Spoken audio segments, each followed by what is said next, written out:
Hello friends, welcome to my YouTube channel A to Z info. Friends, आज हम discuss करेंगे कुछ मौलाना आज़ाद national Urdu university के 2020 में जो आपके एंट्रेंस होने वाले हैं उसके हवाले से कुछ क्वेश्चंस करेंगे। ज़बान ये इंग्लिश में है लेकिन कंटेंट आपका वही रहेगा जो आपके एग्ज़ाम्स में आते हैं। इसको आसान उर्दू में हम इससे पहले भी समझते हुए आए हैं और आज भी समझते हुए चलेंगे, क्योंकि मौलाना आज़ाद का जो एंट्रेंस होता है उसमें भी क्वेश्चंस कहीं अलग से नहीं आते हैं। यही क्वेश्चंस होते हैं जिनको उर्दू में ट्रांसलेट कर दिया जाता है। तो अगर इन ज़बान में अगर आप पढ़ेंगे तो चूँकि मैं आपको ज़्यादा कंटेंट प्रोवाइड करवा पाऊँगा, अगर ट्रांसलेट करके आपको प्रोवाइड कराऊँगा तो काफ़ी कम दे पाऊँगा। सपोज़ करें कि अगर मैं आपको डेली इस तरह के 50 क्वेश्चंस प्रोवाइड करवा सकता हूं, तो अगर ट्रांसलेट करूंगा तो 10 से 15 क्वेश्चंस आपको मैं प्रोवाइड करवा पाऊंगा। तो आपको कंटेंट लेना है पहले, ठीक है। क्योंकि इजी लैंग्वेज में है तो लैंग्वेज कोई मैटर नहीं है, लैंग्वेज आप आसानी से समझ जाएंगे। और मैं इंटर रिलेट करके भी बोलता हूँ कि मौलाना आज़ाद में किस तरह के क्वेश्चंस बनते हैं या उर्दू में इसका ट्रांसलेशन क्या होता है। तो पहली बार चैनल पर आए तो चैनल को ज़रूर सब्सक्राइब करें, बेल आइकॉन को ज़रूर दबा के अपडेट हो जाए चैनल से। और डिस्क्रिप्शन बॉक्स में टेलीग्राम व्हाट्सएप ग्रुप का लिंक दिया हुआ है,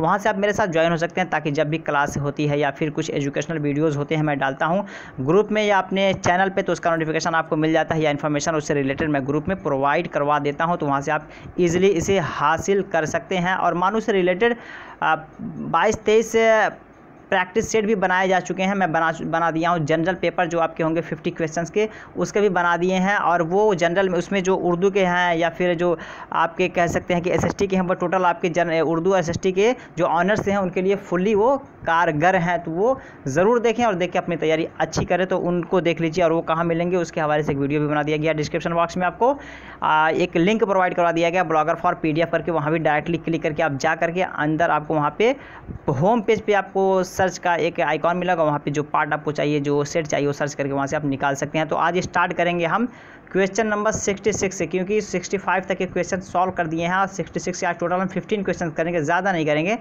ठीक है। तो ये 15 आउट ऑफ 15 कितना आप लोग करेक्ट कर रहे हैं इसका ज़रूर हमको बताइएगा लास्ट में कि आप लोग कितना कर रहे हैं। तो चलिए स्टार्ट करते हैं। मैं थोड़ा देर रुकूंगा तो आप लोग अपने आंसर्स कर सकते हैं, ठीक है। तो आप लोग एक कॉपी लेके बैठिए और अपने आंसर्स करने की कोशिश कीजिएगा और इवेल्युएट खुद कीजिए इसको कि कितना आप लोग सही कर रहे हैं। आउट ऑफ 15 कितने करेक्ट हो रहे हैं। अगर आउट ऑफ 15 10 अगर करेक्ट कर रहे हैं तो समझ लीजिए खत तक ठीक है, लेकिन फिर भी इम्प्रूव की ज़रूरत है। तो Canon is associated with, Canon एक कह सकते हैं कि कोई टर्म है, ठीक है। जैसे मैं बोला हूँ टर्मिनोलॉजी पूछा जाता है, इस्तिलाहात के हवाले से भी मैं वीडियोस बना रहा हूँ, तो उसे भी आप देखें। तो कैनॉन क्या है, इसका कैनॉन का ताल्लुक़ किससे है, मज़कूरा में से, ठीक है।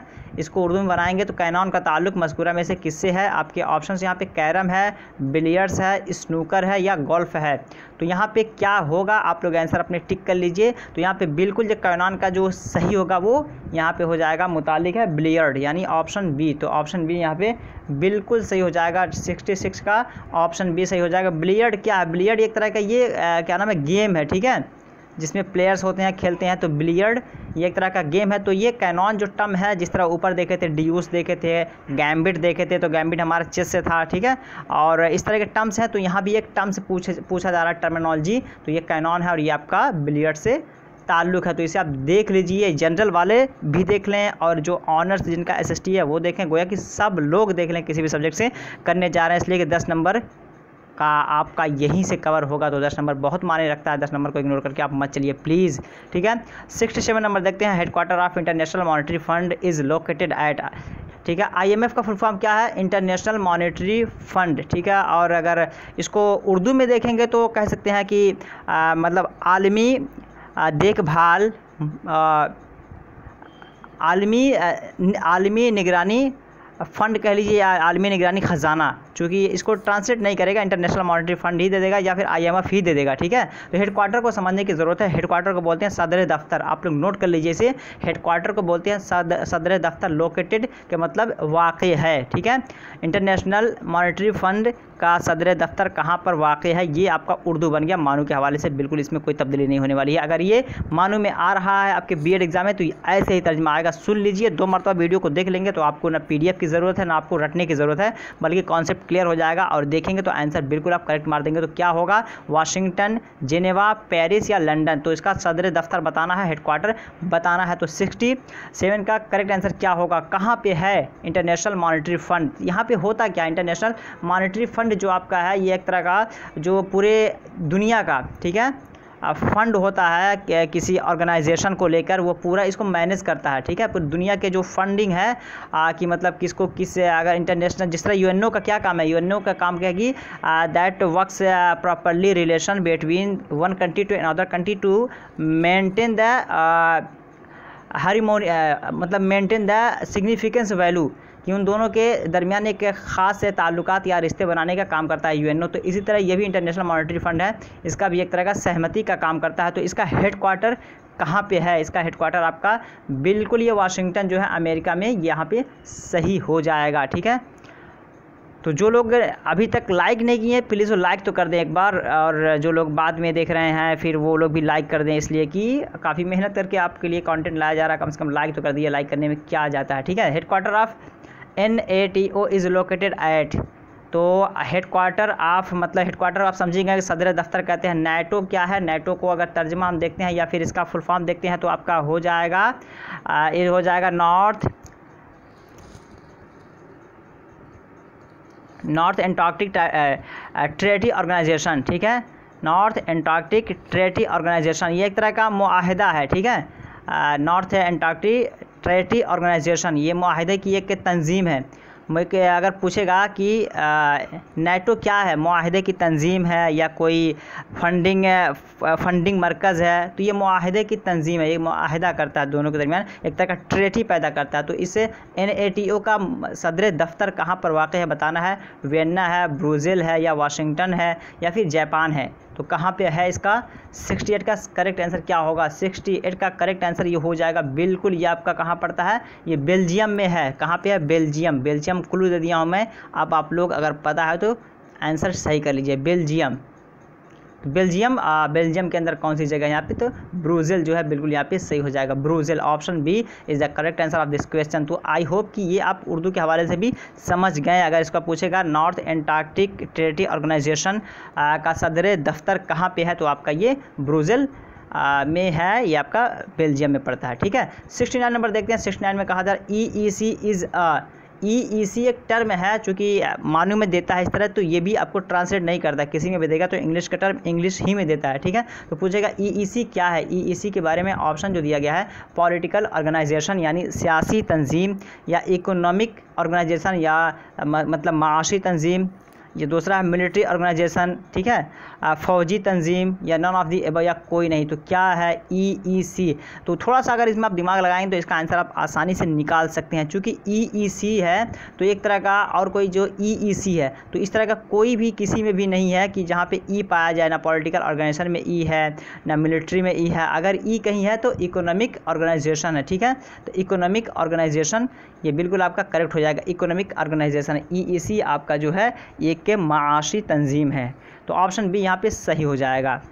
लैंग्वेज के लोगों को, काफ़ी लोग को दिक्कत है, मैसेज कर रहे हैं कि सर लैंग्वेज इंग्लिश है, लैंग्वेज इंग्लिश है। तो मैं तो बोल रहा हूँ कि लैंग्वेज इंग्लिश है, तो क्या हुआ, मतलब कोई दिक्कत नहीं है, आप क्वेश्चन समझिए। अगर क्वेश्चन यहाँ समझ लेना तो आंसर आप आसानी से वहाँ करेंगे। मैं कह रहा हूँ कि ये EEC जो है मानू भी ऐसे ही देगा, इसका बहुत ज़्यादा उर्दू नहीं देगा बना के, ठीक है। इसलिए उर्दू देने से एक तरह का जो एब्रीवेशन होता है, जिसको उर्दू में मुखफ़फ़ बोलते हैं, इसको मुखफ़फ़ कह सकते हैं हम, एब्रीवेशन कह सकते हैं इकोनॉमिक ऑर्गेनाइजेशन का। तो ये मुखफ़फ़ वर्ड्स जो होते हैं ना, आपके जो एब्रीवेशन होते हैं वो वैसे ही रहते हैं। तो यहाँ पे आपका ऑप्शन बी सही हो जाएगा। 70 नंबर देखते हैं। 70 number, headquarter of the international Olympic committee is at, मतलब इंटरनेशनल ओलंपिक कमेटी का सदर दफ्तर कहाँ है, ठीक है। कौमी ओलंपिक कमेटी को कमेटी ही रहते हैं, ठीक है। आफाकी ओलंपिक कमेटी का सदर दफ्तर कहाँ है? लंदन है, वाशिंगटन है, पेरिस है, न्यूयॉर्क है। तो 70 का सही जवाब क्या होगा? 70 का सही जवाब आप लोग ज़रूर टिक करें। कहाँ है हेडक्वार्टर? डायरेक्ट पूछा जा रहा है, गेम से रिलेटेड है, लेकिन गेम से रिलेट करके इसके हेडक्वार्टर को पूछा जा रहा है। सदर दफ्तर, इसे आप ज़रूर याद रखें कि हेडक्वार्टर को सदर दफ्तर बोलते हैं। तो 70 का यहाँ पे जो करेक्ट आंसर होगा बिल्कुल ये लंदन। तो लंदन यहाँ पे बिल्कुल सही आंसर हो जाएगा, ऑप्शन 1। 71 नंबर देखते हैं। 71 में कहा जा रहा है headquarter of IBRD is at, ठीक है। यानी IBRD क्या है और इसका सदर दफ्तर कहाँ है ये आपको बताना है। तो IBRD क्या? International bank for rural development. तो ये आपको बताना है कि कहाँ पे इसका सदर दफ्तर है लॉस एंजल्स है या वाशिंगटन डीसी है, पेरिस जो कि फ्रांस में है, या न्यूयॉर्क यूएसए में है। तो कहाँ पे है आपको अगर पता है तो आंसर अपने टिक कर लीजिए। तो यहाँ पे ये बिल्कुल जो करेक्ट हो जाएगा ये ऑप्शन बी यहाँ पे करेक्ट हो जाएगा 71 का, यानी वाशिंगटन डीसी अमेरिका में है। ठीक है, वाशिंगटन डीसी अमेरिका में। देखिए न्यूयॉर्क भी दिया हुआ है, लेकिन जगह जगह आपको दिया हुआ है सब कि किस कंट्री में। जिस तरह यहाँ पे पेरिस दिया तो फ्रांस से जोड़ दिया है, और लॉस एंजल्स भी आपका यूएसए में है, वाशिंगटन डीसी यूएसए में है, न्यूयॉर्क यूएसए में है। तो आपको ये पता करना है कि यूएसए में कहाँ पे है, ऐसा नहीं कि डायरेक्ट यूएसए में। यूएसए में लॉस एंजल्स भी है, वाशिंगटन डीसी भी है, न्यूयॉर्क भी है। तो आपका बिल्कुल यहाँ पे जो करेक्ट हो जाएगा 71 का ऑप्शन बी, वाशिंगटन डीसी। ठीक है,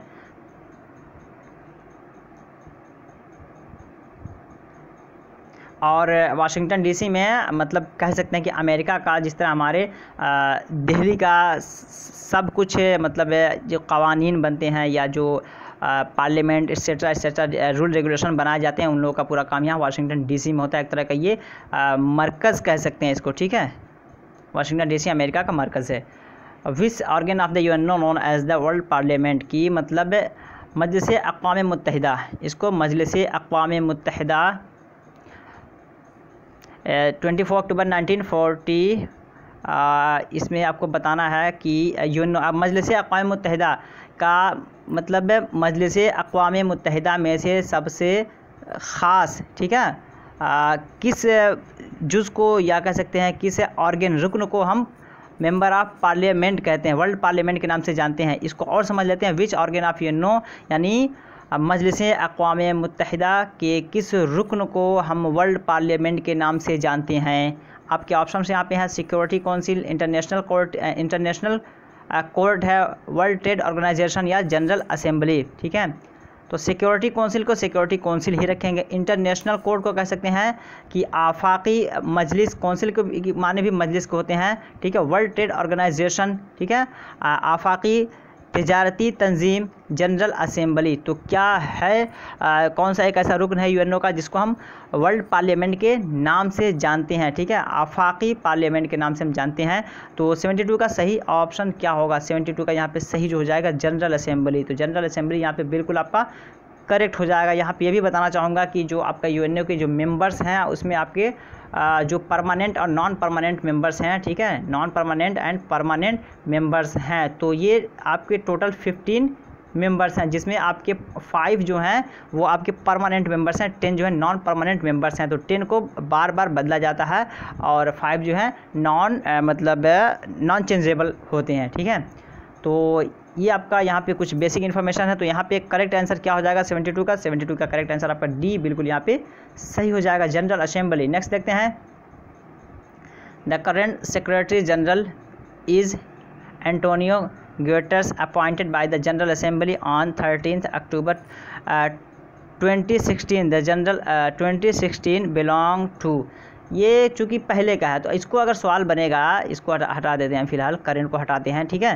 तो secretary general Antonio Guterres appointed by the general assembly on 13 October 2016 belong to, यानी एंटोनियो गुटेरेस जिसको कि सेक्रेटरी जनरल मुंतखब किया गया, यानी जनरल असेंबली ने उनको जनरल सेक्रेटरी मुंतखब किया 13 अक्टूबर 2016 को। उनका ताल्लुक़ किस देश से है? ठीक है, उनका ताल्लुक़ किस जगह से है मज़कूरा में से? पोर्तुगाल है, इंग्लैंड है, जर्मनी है या ऑस्ट्रिया है? तो क्या होगा इसका करेक्ट आंसर कि एंटोनियो गुटेरेस का ताल्लुक़ किस जगह से है? 73 का यहाँ पे करेक्ट आंसर क्या होगा? तो 73 का बिल्कुल यहाँ पे पोर्तुगाल जो है, जिसको पुर्तगाली हम कह सकते हैं, तो ये पुर्तगाल से उनका ताल्लुक़ है। उर्दू में इसको पुर्तगाली ही बोलते हैं। ठीक है, उर्दू में अगर आएगा तो पुर्तगाली ही आएगा। अगर उर्दू समझने की अगर कोई दिक्कत है कि उर्दू नहीं समझ पा रहा, तो आप लोग जो लोग बाद में देख रहे हैं या अभी देख रहे हैं वीडियो को देखने के बाद, अब कमेंट बॉक्स में जाके उस वर्ड को लिखेंगे और उसको उर्दू डिमांड कर लेंगे, या फिर उनको पता है शक है तो वो कमेंट में ज़रूर लिख देंगे। करेक्ट होगा तो मैं यस लिख दूंगा, अदरवाइज़ मैं उसे इंग्लिश या उर्दू या हिंदी में उसे बताने की कोशिश करूँगा। ठीक है, ताकि आप समझ जाएँ कॉन्सेप्ट को कम से कम। तो यहाँ पे 73 का ऑप्शन 1 बिल्कुल सही हो जाएगा। नेक्स्ट देखते हैं 74 number, secretary general of UNO is appointed by, मतलब मजलिस अक़वाम मुत्तहिदा के सेक्रेटरी जनरल को मुंतखब किया जाता है। ठीक है, या कह सकते हैं कि मजलिस अक़वाम मुत्तहिदा के सेक्रेटरी जनरल को मुंतखब किया जाता है डैश, और डैश लगा के उसके बाद आपको ये लगाना है कि इनमें से किससे, सिक्योरिटी काउंसिल के ज़रिया या जनरल असेंबली के ज़रिया या security council on the recommendation of general assembly. यानी सेक्रेटरी काउंसिल तो मुंतखब करता है लेकिन जनरल असेंबली के सिफारिश पर, रिकमेंडेशन को बोलते हैं सिफारिश पर। ये बहुत ज़्यादा वर्ड्स आपके ट्रांसलेट नहीं होंगे, जनरल असेंबली को जनरल असेंबली ही रखा जाएगा, ठीक है। रिकमेंडेशन है, इसको सिफारिश बोलते हैं, आप इसे नोट कर लीजिए, सिफारिश, सिफारिश, सिफारिश हो गया। तो यहाँ पे कहा जा रहा है कि सिक्योरिटी काउंसिल तो मुंतखब करता है लेकिन जनरल असेंबली के सिफारिश पर, यानी जनरल असेंबली जो है सिफारिश करता है सिक्योरिटी काउंसिल से कि जो है सेक्रेटरी जनरल को मुंतखब कर लिया जाए। तो यहाँ पे ऑप्शन सी जो बिल्कुल आपका सही हो जाएगा। तो 74 का ऑप्शन 3 जो है वो सही हो जाएगा, यानी सी। और लास्ट में क्या कहा, general assembly on the recommendation of security council, ठीक है। यहाँ पे उल्टा कर दिया कि जनरल असेंबली उसको क्या नाम है अपॉइंट करता है सिक्योरिटी काउंसिल के रिक्वेस्ट पर। ऐसा नहीं है, बल्कि सिक्योरिटी काउंसिल उसको अपॉइंट करता है जनरल असेंबली के रिक्वेस्ट पर। कन्फ्यूज़न है, ध्यान से देखिएगा। एक जगह कहा जा रहा है कि सिक्योरिटी काउंसिल जनरल असेंबली के गुजारिश या सिफारिश पे उसे अपॉइंट करता है, और एक जगह कहा जा रहा है कि जनरल असेंबली ही उसे अपॉइंट कर लेता है, मुंतखब कर लेता है सिक्योरिटी काउंसिल के सिफारिश पे। बल्कि यहाँ पे सी वाले को आप जहन नशीन करें कि सिक्योरिटी काउंसिल का काम है उसे मुंतखब करना जनरल असेंबली के सिफारिश पर।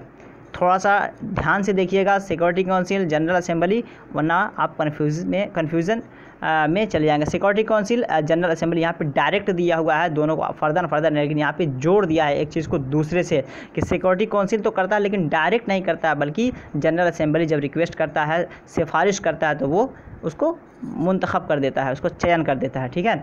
75 नंबर देखते हैं।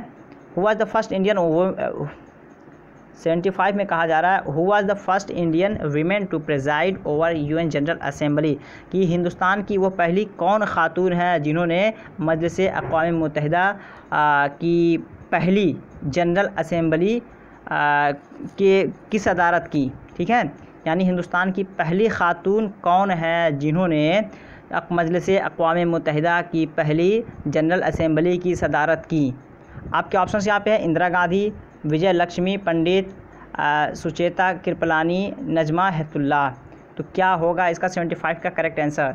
75 का करेक्ट आंसर यहाँ पे जो होगा बिल्कुल यहाँ पे विजय लक्ष्मी पंडित यहाँ पे करेक्ट हो जाएगा कि विजय पंडित लक्ष्मी जो थी वो सबसे पहले हिंदुस्तान की खातून हैं जिन्होंने यूएन के जनरल असेंबली को प्रेसाइड किया, यानी वहाँ की सदारत की। प्रेसाइड कहते हैं सदारत करना, ठीक है। प्रेसाइड लिख लीजिए आप लोग, सदारत करना, अध्यक्षता कह सकते हैं, मतलब बोलते हैं ना कि आपके अध्यक्षता में इस प्रोग्राम का गठन किया गया है, तो अध्यक्षता कहते हैं प्रेसाइड, इसको सदारत बोलते हैं उर्दू में, और इंग्लिश में प्रेसाइड बोलते हैं, हिंदी में अध्यक्षता बोलते हैं। तो आई होप कि ये कॉन्सेप्ट आपका क्लियर हो गया होगा। तो 76 नंबर देखते हैं। Headquarter of ILO is situated at, headquarter यानी सदर दफ्तर ILO का सदर दफ्तर कहाँ पर वाक़ है? ILO को कहते हैं इंटरनेशनल लेबर ऑर्गेनाइजेशन। क्या कहते हैं? International labour organisation. तो इसका मतलब क्या हुआ कि मतलब आफाकी मज़दूर तंजीम, ठीक है। आफाकी मज़दूर तंजीम यानी एक लेबर ऑर्गेनाइजेशन है जिसपे कि जो लेबर्स होते हैं उनके लिए स्कीम निकालना, उनका देखभाल करना, उनके रेशियो देखना कि कितना घट रहा है, कितना बढ़ रहा है, क्या क्या है। तो इसको मैनेज करने का काम जो है आपका ILO इंटरनेशनल लेबर ऑर्गेनाइजेशन का है, तंजीम का है, ठीक है। तो यहाँ पे क्या होगा? आफाकी मज़दूर तंजीम। आपको आपके ऑप्शन यहाँ दिए गए हेडक्वार्टर के लिए न्यूयॉर्क है, जेनेवा है, रोम है या पेरिस। तो क्या होगा इसका करेक्ट आंसर? तो 76 का जो करेक्ट आंसर हो जाएगा बिल्कुल आपका जो यहाँ पे करेक्ट होगा वो है आपका जेनेवा। तो 76 का बिल्कुल यहाँ पे जेनेवा यहाँ पे सही हो जाएगा, ठीक है। तो ये बी आपका सही हो जाएगा। नेक्स्ट देखते हैं 77 नंबर। मतलब नॉलेज बेस के बहुत अच्छे क्वेश्चंस हैं, डीप टाइप है, इससे ज़्यादा डीप नहीं जाने वाला है। मालूम है, मैं पहले ही बोलता था आप लोगों को कि अगर आप कर रहे हैं तो एक लेवल में कीजिएगा, बहुत डीप नहीं जाना है। और ना मैं आपको यहाँ पे पूरा एक तरह का बहुत डीप बताते जा रहा हूँ कि कब बना, किसने बनाया, इसका मेन मकसद क्या है, ये ना पूछेगा और इससे क्वेश्चन भी नहीं आएगा और आपको ये पढ़ने की ज़रूरत भी अभी नहीं है। अभी जो फैक्चुअल है, चूँकि आपको एडमिशन लेना है तो उसी बेस की तैयारी कीजिए। और जीके का जो मेन मकसद क्या, जीके कर रहा हूँ सॉरी, जो ऑब्जेक्टिव्स क्वेश्चंस होते हैं उनसे बहुत ज़्यादा आपका नॉलेज डेवलप नहीं होता है। नॉलेज डेवलप करने के लिए हमें सब्जेक्टिव पढ़ने की ज़रूरत होती है। तो चूँकि आपको अभी नॉलेज को डेवलप नहीं करना है, बल्कि आपको अभी एडमिशन लेना है और किसी तरह दाखिला अपना सिक्योर कर लेना है, महफूज कर लेना, उसके बाद आपको सब्जेक्टिव पढ़ के अपने नॉलेज में निखार पैदा करना है। इसी वजह से आपको प्रैक्टिस करने की ज़रूरत है। सब्जेक्टिव आप जो पढ़े हैं प्रीवियस ओ या फिर आपको जो ऑब्जेक्टिव कराया जा रहा है उसे प्रैक्टिस कीजिए, इसलिए कि ये इसी तरह के क्वेश्चंस आएंगे और आपको मेंटालिटी बनाना पड़ेगा पहले से कि हमें इस तरह के क्वेश्चंस को वहाँ पे सॉल्व करना है। अदरवाइज ऐसा भी होता है कि आप यूएनओ के बारे में पूरा पढ़ लिए हैं लेकिन ये आपको पता नहीं चल पाता है कि यूएनओ के मेंबर्स कितने हैं, परमानेंट मेंबर्स कितने हैं, नॉन परमानेंट मेंबर कितने हैं। ठीक है, तो ये क्लियर कब होता है, जबकि हम सब्जेक्टिव क्वेश्चंस करते हैं। जैसा कि अभी हम बताएं कि 10 जो है आपके नॉन परमानेंट है, 5 परमानेंट है, तो ये सब्जेक्ट ऑब्जेक्टिव से आपका क्लियर हो गया। ठीक है, तो यहाँ पे देखते हैं headquarter of FAO is situated at, तो FAO का सदर दफ्तर कहाँ है। FAO क्या है, फूड एंड एग्रीकल्चरल ऑर्गेनाइजेशन। ठीक है, ग़िज़ा और काश्तकारी तंजीम, तर्जमा क्या होगा उर्दू में, ग़िज़ा और काश्तकारी तंजीम।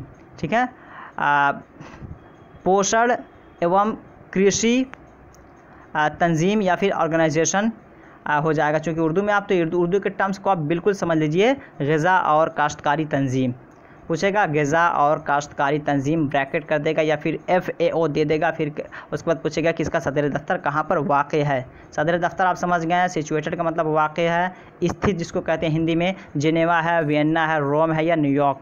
तो क्या होगा 77 का करेक्ट आंसर, यहाँ पे 77 का करेक्ट आंसर जो होगा बिल्कुल रोम जो है ये आपका बिल्कुल यहाँ पे करेक्ट आंसर हो जाएगा। तो ऑप्शन सी यहाँ पे बिल्कुल सही हो जाएगा। 78 नंबर देखते हैं। 78 में कहा जा रहा है the member of which organ has the right to vote, यानी मजलिस अक़वाम मुत्तहिदा के मेंबर कहते हैं रुकन को। ठीक है, मेंबर कहते हैं उर्दू में इसको रुकन को। मजलिस अक़वाम मुत्तहिदा के किन अरकान को वोट डालने का अख्तियार है। तर्जमा सुन लीजिए उर्दू में कि मजलिस अक़वाम मुत्तहिदा के किन अरकान को वोट डालने का अख्तियार है, हक़ है। ठीक है, security council, general assembly, trusteeship council, international court of justice. ठीक है, तर्जमा फिर वही नहीं करने की ज़रूरत है। सिक्योरिटी काउंसिल को सिक्योरिटी काउंसिल ही बोलेंगे, जनरल असेंबली को जनरल असेंबली ही बोलेंगे, ट्रस्टीशिप काउंसिल को ट्रस्टीशिप काउंसिल कह लीजिए या फिर ट्रस्टी को कहते हैं एक तरह का मुअतमद मजलिस कह सकते हैं इसको, मुअतमद मजलिस या international court of justice.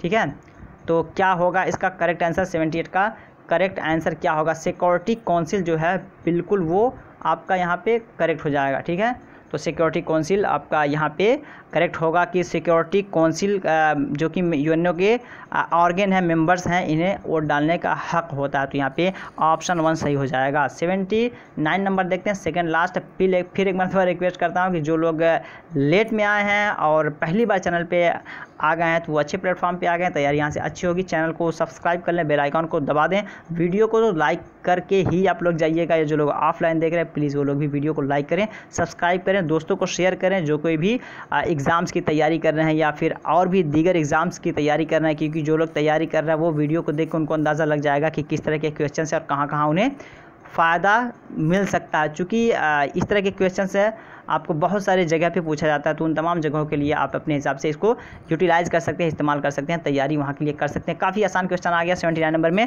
5 June is celebrated every year as, मतलब इसको उर्दू करना है तो उर्दू में हम देखते हैं कि 5 जून हर साल मनाया जाता है एक।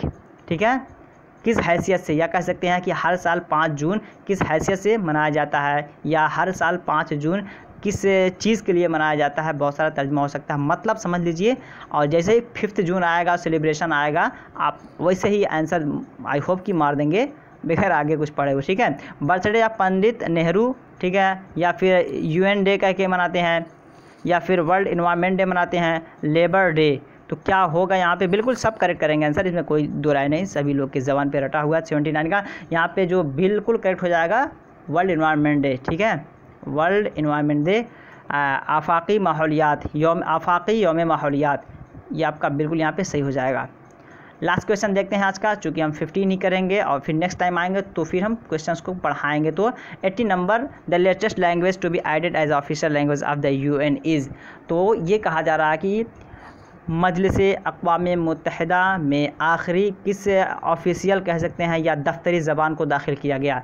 ऑफिशियल लैंग्वेज दफ्तरी ज़बान, ठीक है। ऑफिशियल लैंग्वेज देख लीजिए, आप लोग इसे जहन नशीन कर लीजिए। ऑफिशियल लैंग्वेज को बोलते हैं दफ्तरी ज़बान। मजलिस अक़वाम मुत्तहिदा में किस दफ्तरी ज़बान को आखिर में दाखिल किया गया। तर्जमा सुन लीजिए फिर एक मरतबा। जिनकी उर्दू कमज़ोर है वो लोग सुने प्लीज़, और जिनको पता है वो लोग सोच रहे होंगे कि बार बार सर रिपीट कर रहे हैं। नहीं, जिनको मतलब नहीं पता उनको तो फ़ायदा होना चाहिए। The latest language to be added as official language of the UN is. मजलिस अक़वाम मुत्तहिदा की ज़बानों में जो आखिरी ज़बान मरकज़ी ज़बान की हैसियत हासिल किया है कौन सा है। आपके ऑप्शन यहाँ पे हिंदी, जापानीज़, इटालियन, स्पेनिश। क्या होगा इसका करेक्ट आंसर, ठीक है।